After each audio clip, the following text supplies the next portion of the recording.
மலேசிய வானிலை ஆய்வு மையமான மெட் மலேசியா இன்று தொடர் மழை எச்சரிக்கையை வெளியிட்டுள்ளது. பெர்லிஸ் கடாவில் உள்ள பல மாவட்டங்கள், கிளந்தான் மற்றும் திரங்கானுவில் உள்ள பெசூட் ஆகிய பகுதிகளில் மழை அதிகம் இருக்கும் என்று எதிர்பார்க்கப்படுவதாக தெரிவித்துள்ளது.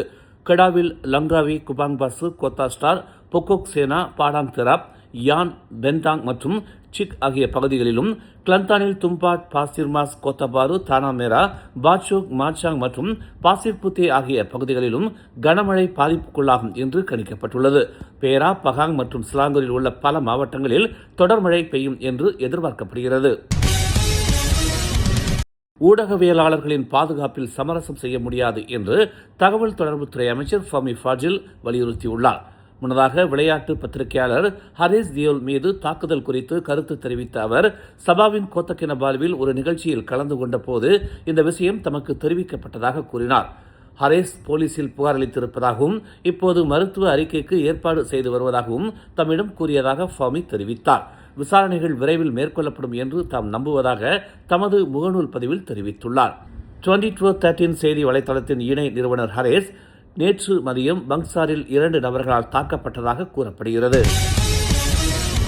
பிரதமரின் அரசியல் செயலாளர் பதவியை ஷம்சுல் இஸ்கண்டார் அகின் ராஜினாமா செய்துள்ளார். ஒரு சர்ச்சையை பயன்படுத்தி தன்னை தாக்க முயற்சிகள் நடப்பதாகவும், இது அரசாங்கத்தின் நற்பெயருக்கு களங்கம் விளைவிக்கக்கூடும் என்பதால் இந்த தாக்குதல்களில் இருந்து தன்னை பாதுகாத்துக் கொள்ள முடிவு செய்துள்ளதாகவும் தமது எக்ஸ் பதிவில் ஷம்சுல் குறிப்பிட்டுள்ளார். நேற்று காலை பிரதமர் அன்வார் இப்ராஹிமுக்கு தனது ராஜினாமா கடிதத்தை அனுப்பியதாக அவர் குறிப்பிட்டுள்ளார். மலாக்கா பிகேஆர் தலைவருமான ஷம்சுல் அரசியல் செயலாளர் பதவியை தன்னிடம் ஒப்படைத்ததற்காக அன்வாருக்கு நன்றி தெரிவித்தார். சர்ச்சை குறித்து ஷம்சுல் விரிவாக பேசவில்லை என்றாலும் மருத்துவமனை திட்டத்தில் ஈடுபட்டுள்ள ஒப்பந்ததாரர்களுக்கு ஆதரவு கடிதம் வழங்கப்பட்டதை தொடர்ந்து தன்னை பணிநீக்கம் செய்யக்கூடாது என்ற தனது முடிவை அன்வார் ஆதரித்த சில நாட்களுக்கு பிறகு இந்த ராஜினாமா வந்துள்ளது. நிதி அமைச்சராகவும் இருக்கும் அன்வார் ஷம்சுலுக்கு எதிராக எடுக்கப்பட்ட எந்த ஒரு நடவடிக்கையும் குற்றத்தின் தன்மையின் அடிப்படையில் இருக்க வேண்டும் என்று கூறினார். கடந்த வாரம் மக்களவையில் அன்வார் ஷம்சுலை கண்டித்ததாக கூறப்படுகிறது. ஏனெனில் அரசாங்க விதிமுறைகள் அத்தகைய ஆதரவு கடிதங்களை வழங்க அனுமதிக்கவில்லை. தனக்கு அனுப்பப்பட்ட கடிதங்களுக்கு கூட தயவு செய்து மதிப்பாய்வு செய்யவும் என்று மட்டுமே கூற முடியும் என்றும், ஒப்பந்தங்களை ஆய்வு செய்யலாம், ஆனால் தானியங்கி ஆதரவு வழங்கப்படாது என்றும் அன்வார் கூறியிருந்தார். அன்வாரின் அரசியல் செயலாளர் குறிப்பிடப்படாத மருத்துவமனை திட்டத்திற்கான ஆதரவு கடிதத்தில் 6 ஒப்பந்ததாரர்களை பட்டியலிட்ட பிரச்சனையை எழுப்பிய பிரிகாத்தான் நஸ்ரலின் பாசிர்மாஸ் நாடாளுமன்ற உறுப்பினர் அமாட் ஃபத்லி ஷாரிக்கு பதிலளிக்கும் விதமாக அமைச்சரின் கேள்வி நேரத்தின் போது அன்வார் இவ்வாறு கூறினார். ஒரு வங்கிக்கு வெளியே வீடற்ற ஒருவரை உதைத்து அவமானப்படுத்தும் வீடியோவை பார்த்து தாம் மனம் உடைந்ததாகவும், சக மனிதரை அப்படி நடத்த முடியாது, இரக்கம் எங்கே என்றும், வீடற்றவர்களுக்கும் ஏழைகளுக்கும் வாரந்தோறும் உணவளிக்கும் ஃபுட் ஃபார் யூ என்ற தன்னார்வ தொண்டு நிறுவனத்தை நடத்தும் லியான் தெரிவித்துள்ளார். அங்கிள் டோனி என்று அன்பாக அழைக்கப்படும் 70 வயதுடைய அவர் வீடற்றவர்களுக்காக 2 சிறிய தங்குமிடங்களை நடத்தி வருகிறார். அந்த மனிதரை தேடி கண்டுபிடித்து உதவி செய்து தனது நெகிழ்ச்சியை வெளிப்படுத்தியுள்ளார்.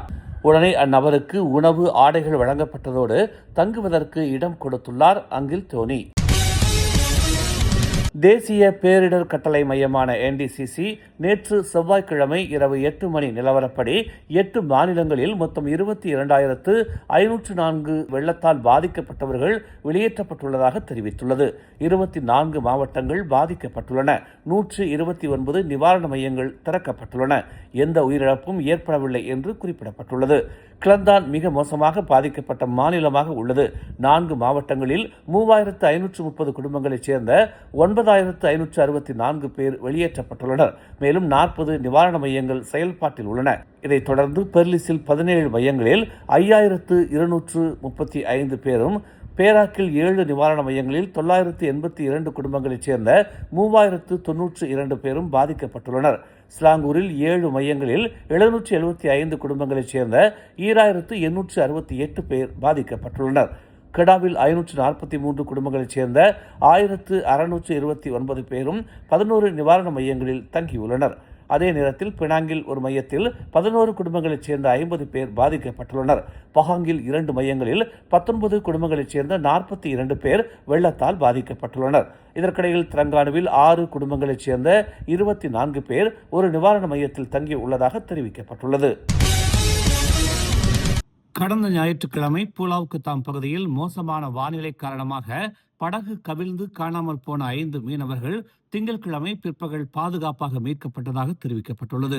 23 முதல் 57 வயதுடைய 4 உள்ளூர்வாசிகள் மற்றும் ஒரு வெளிநாட்டவர் படகு கவிழ்ந்த போது அருகில் உள்ள பகுதிக்கு நீந்தி சென்ற பிறகு மாலை 4:47 மணிக்கு புலாவுக்கத்தாம் அருகே கண்டுபிடிக்கப்பட்டனர் என்று மலேசிய கடல்சார் அமலாக்க முகமையான MMEA-வின் ஸ்லாங்கூர் இயக்குனர் அப்துல் முஹைமீன் முகமது சலே தெரிவித்தார். அவர்கள் அனைவரும் படகு மூலம் கம்போங் தெலோக்னிபா மீனவர்களின் படகு துறைக்கு கொண்டு செல்லப்பட்டு மேல் நடவடிக்கைக்காக கில்லான் தெங்கு அம்புவான் ரஹீமா மருத்துவமனைக்கு அனுப்பப்பட்டதாக அவர் தெரிவித்தார். மீன் கொட்டியதால் 2 பேருக்கு கால்களில் காயம் ஏற்பட்டதாக அவர் கூறினார்.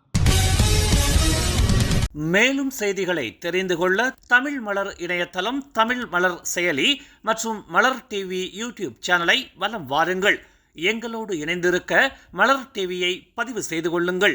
உறவுகள் மகிழ்ந்திட விருப்பம் மற்றும் பகிர்வு சேவையை சொடுக்கிடுங்கள்.